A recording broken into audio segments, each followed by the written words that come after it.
One of the things that we see in planning, and for those of you where we believe it's appropriate, we've talked with you, and many of you we've implemented the solution, but as our clients get to be 65 and older, we begin to talk about we got to do some things differently. Federal law gives you the ability to protect assets for the benefit of your surviving spouse by using a specially structured trust that's created under the will, and if we do that right, then those assets left for the surviving spouse will not count should they need long-term care assistance, okay? And we think this is going to become even more important going forward, okay? Now, and we'll get to some more about that a little bit. We'll talk a minute about Medicaid. If you make a transfer, for instance, if you decide to help out the grandkids with college tuition, have any of you thought about doing that or have done it? Yeah, just about everybody. And that money leaves you and goes to Harvard, Columbia, as Nuntuck, okay? It doesn't matter where it goes, and the fact that it was for the purpose of helping that child get an education, that's a transfer for Medicaid purposes, okay? And if we need help paying for long-term care within 60 months of the time that's done, then that's going to create a penalty period. So we're going to talk some more about gift taxes, and I have people who are routinely giving family members, you know, $14,000 a year, because the amount that you can transfer to somebody and not have to file a gift tax return is $14,000 per person. Literally, if Bill Gates walked in here, he could give each one of us $14,000, and besides not noticing it, he doesn't have to file a gift tax return. Could we try and get him to drop in next year? Somebody know him, you know? Okay? Okay. But for each one of those transfers, even though it is not an issue for gift taxes, if we need help paying for long-term care, it is. Okay? One comment about the wording we have in the slide says it may result. The way the rule works, there's a presumption set up that within 60 months, so 59 months before you apply for Medicaid, they are in the position of saying, prove to us that you did not make that gift to your cousin to shelter assets from your plan to file for Medicaid 59 months from now. And the reason I'm commenting that is if you're thinking back when we're talking about pre-planning when you're in a pre-crisis stage, how many families know with a certainty they're going to have a crisis in 59 months? Yeah. That's why we're in sort of an absurd situation, and you know, we can't stress enough that the train wreck coming around the corner, you don't always know it's there. I mean, we see it, and that's why these rules make it, you know, awful difficult to protect things if you haven't thought far ahead. Yes, Craig.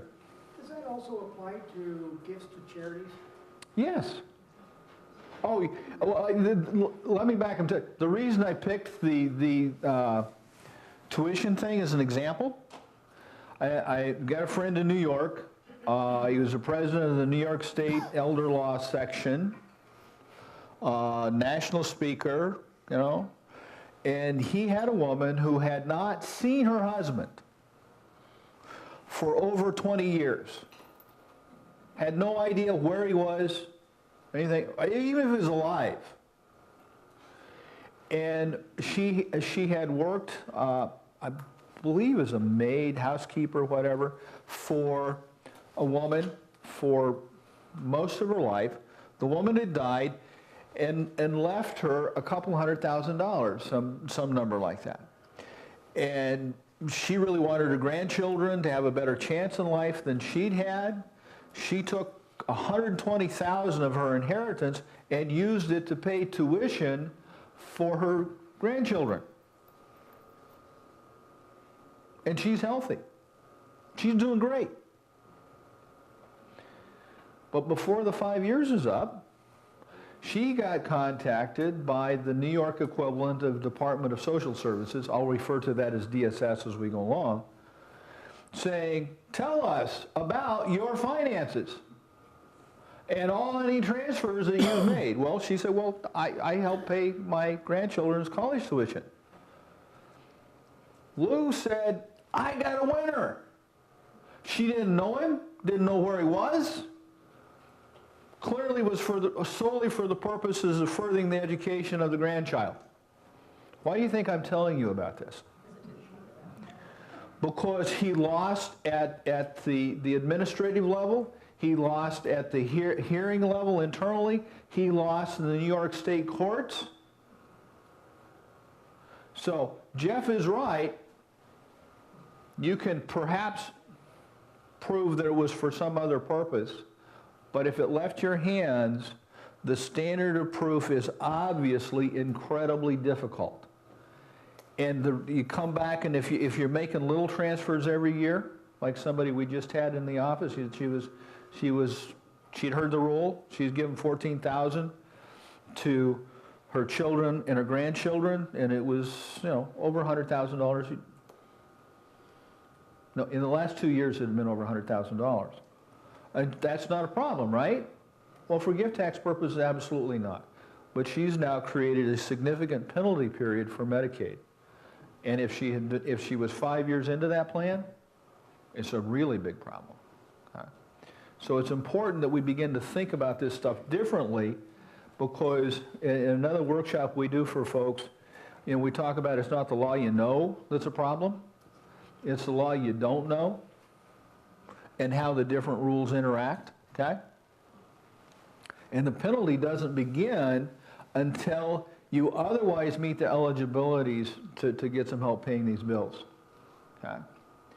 And so in other words, in that case, a $120,000 transfer is, in Connecticut, that's 11-month penalty period, okay? In Texas, it's about 20 years. No, it's,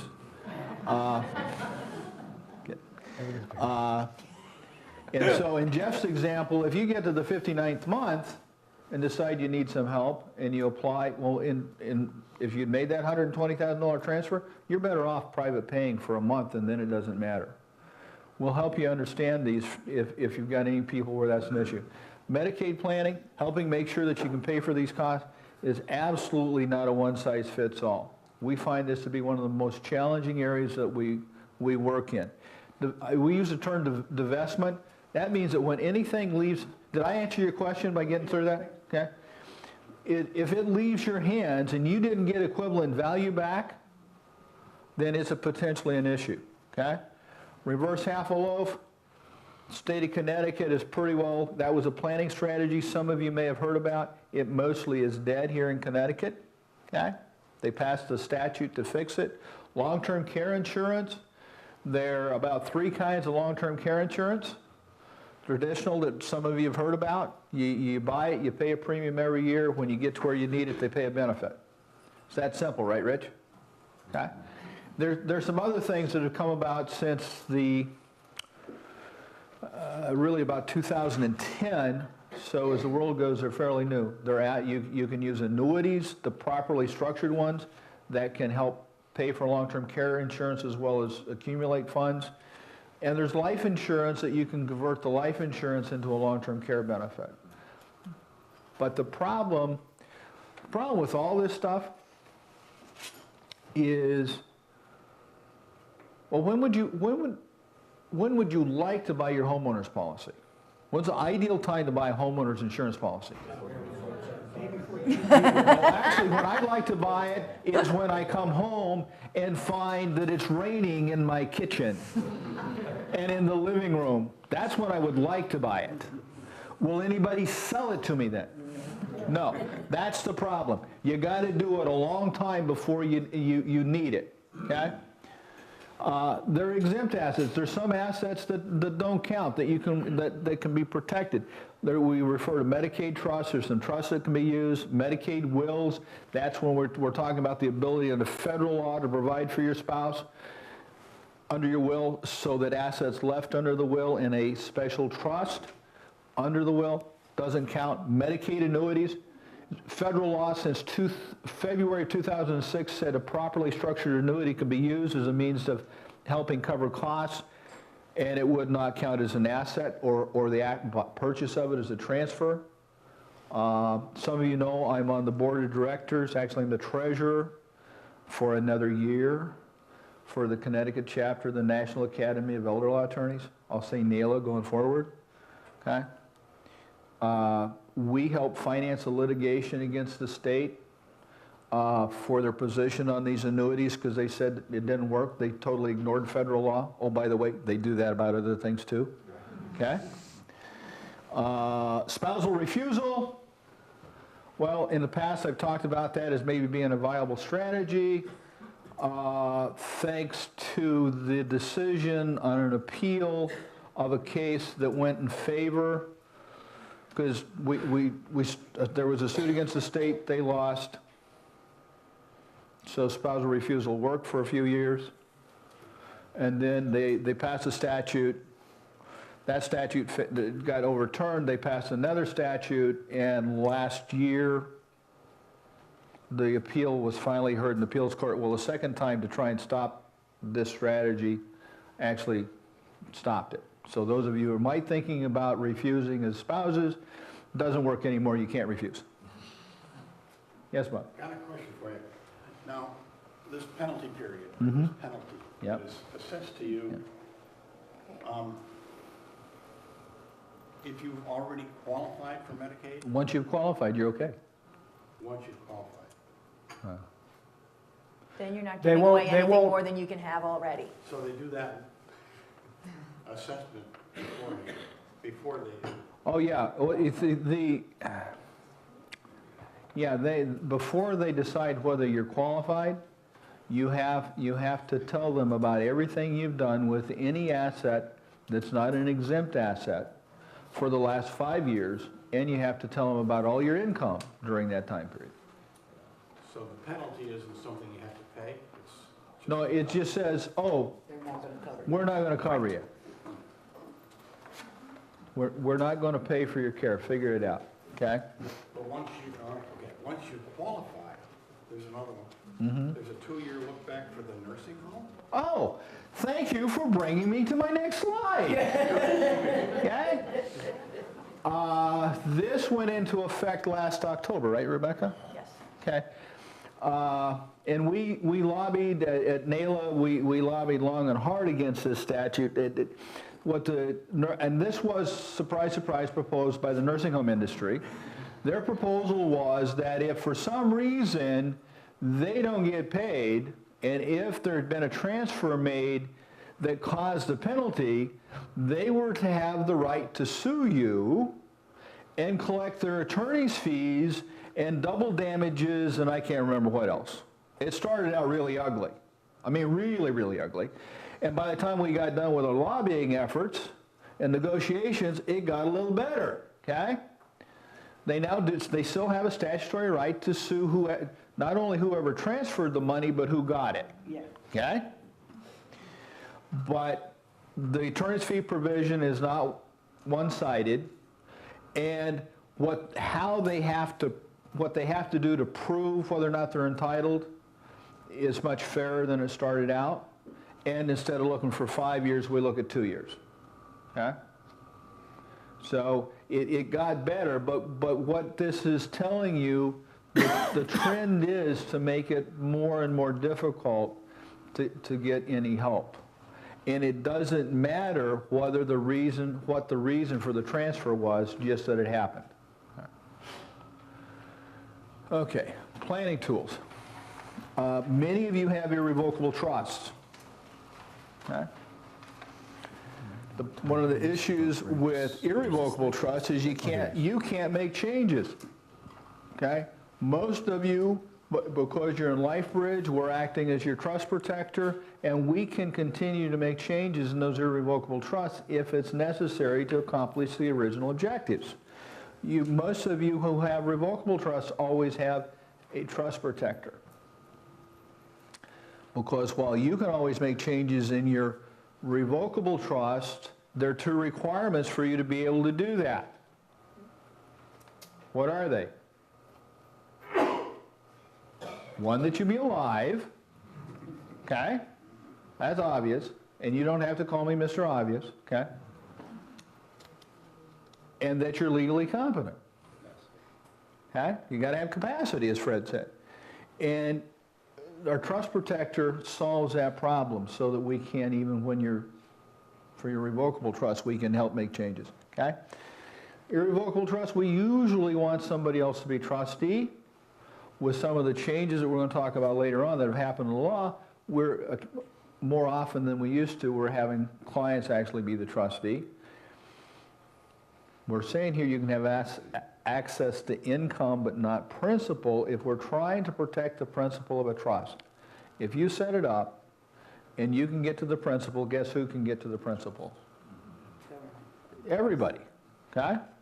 So we have to structure these very carefully, okay? But we can give the trustee the ability to make lifetime transfers to beneficiaries. So the point is, if you think you want to make gifts to family, friends, neighbors, relatives, your attorneys, then if it is possible that you could be in the 70 or 80% that'll be incapacitated prior to the time you die, it may be advantageous to make a large transfer into an irrevocable trust now, and then let your trustee make those annual gifts in the future for you. And we start the clock, we never have to worry about them coming back. And the earlier you do it, the less likely it'll ever be a problem. Okay? I know some of you have done this. Okay? We have to think about this differently. Okay? And oh, by the way, we create irrevocable trusts that you can make gifts into, but they don't count at all, no matter how large they are, for gift taxes. Okay? So Hank, are you saying that once the transfer is made to the trust and is past the look-back period, the trustee can make transfers on your behalf in any amount? Yes, they could, Melvin. It's a beginning. You got to think about this stuff differently than the way it's always been thought about. Okay? Because the world has changed. The rules have changed. Okay? And we'll get into some of those changes as we go further into this. Okay? If we can think differently, if we can think proactively and act early, we can get much better results for ourselves and our family, okay? So, the 5-year rule only applies to qualifying for Medicaid. The VA, and once we get beyond the 5-year period, as Elvin was raising, doesn't matter. It's like a statute of limitations, okay? You know, the VA benefit for home care, assisted living, nursing home, there is no look-back period. If you call the VA, oh, by the way, if you call the VA and ask them if you qualify, we probably hear of those who've done that, I don't think is 1 in 50 that could have qualified actually got the right answer from the VA. You're actually better off going to the IRS for tax advice than the VA to find out if you're qualified, okay? Because the IRS always gives you perfect answers about taxes. It's fantastic to wait on their hold music for half an hour and then get somebody reading something to you that's right in front of you. Okay. Yeah. I followed the IRS statistics on the quality of their phone advice. They've never, ever been above 50% in being right. VA is even worse. So there's a chance they could have been right. They could be. The problem is it's a complicated rule, and they know nothing about the planning that the law allows you to do to qualify, okay? A lot of folks say, well, how many of you want to go to a nursing home? You promise? Tomorrow?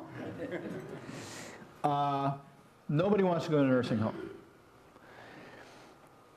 But what we know, if you want to live as well as possible, as long as possible, most of us will need some help with our lives, managing them and ourselves long before we pass. The earlier we get that help, the better we're going to do. Medicaid will pay for home care if you're eligible, and there are a whole lot of things that we can't talk about now that the law allows you to do, but there's a bill, which I'm not sure how it's going to be implemented, that got passed this year. I don't know if we've even talked about this. That there's currently a cap on the amount Medicaid will pay for home care, and it's about $5,800. Max. Okay, maximum. But the legislation that passed has got, as I remember, two effective dates, July 1 and October 1, that takes the cap off. It appears to have, I've only scanned it, so I haven't really digested it, that appears to provide that so long as helping you stay at home is cheaper than having you in a nursing home, that the cap's off up to whatever it costs to have you in a nursing home. That's big. The state pays the nursing home more than $5,800 a month. This is passed or this is proposed? It's passed. I mean, I have monthly legislative committee hearings during the legislating season on stuff that it should affect the elder law side of our practice. Never mentioned. I just happened to find it here. Well, I found it on Monday before we moved. So you know how much time I spent looking at it. But it's out there. Snuck in with something else at the last minute? Yeah. Okay? Okay. But I know that DSS is going to take a long time to implement it. Yes. Now, that's a non sequitur to pet trust. Okay? Speaking of pet trust,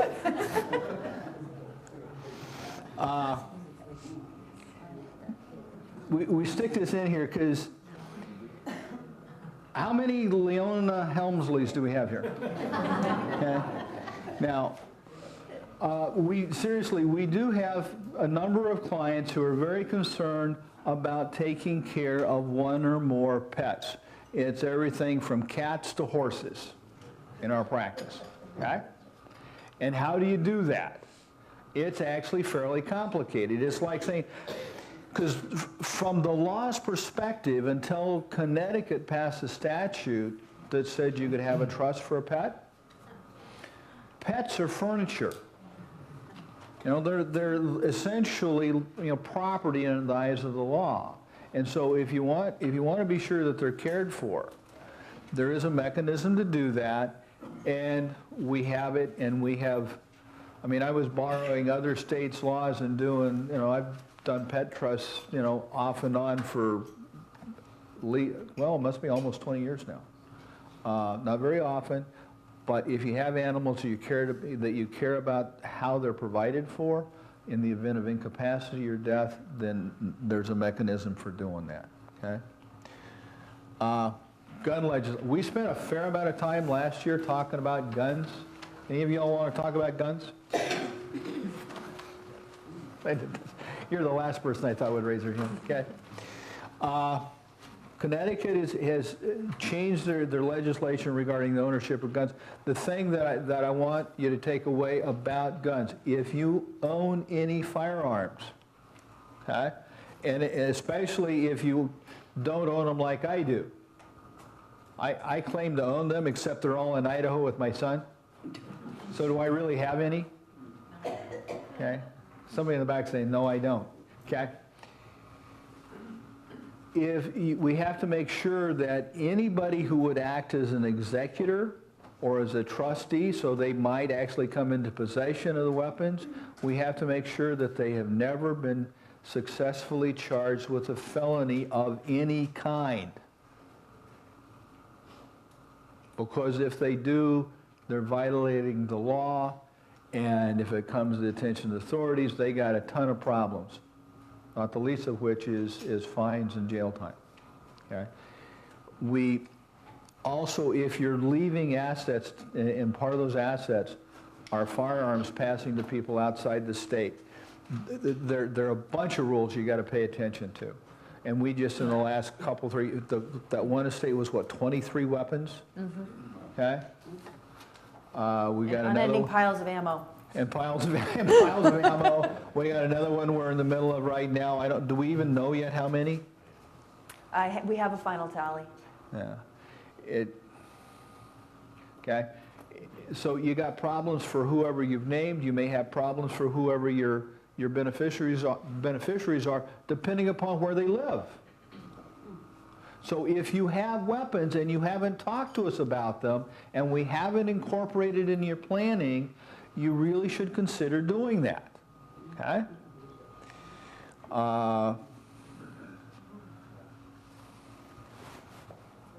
We're almost on time. All right. There should be. Do we know if there's more coffee and stuff out there? There's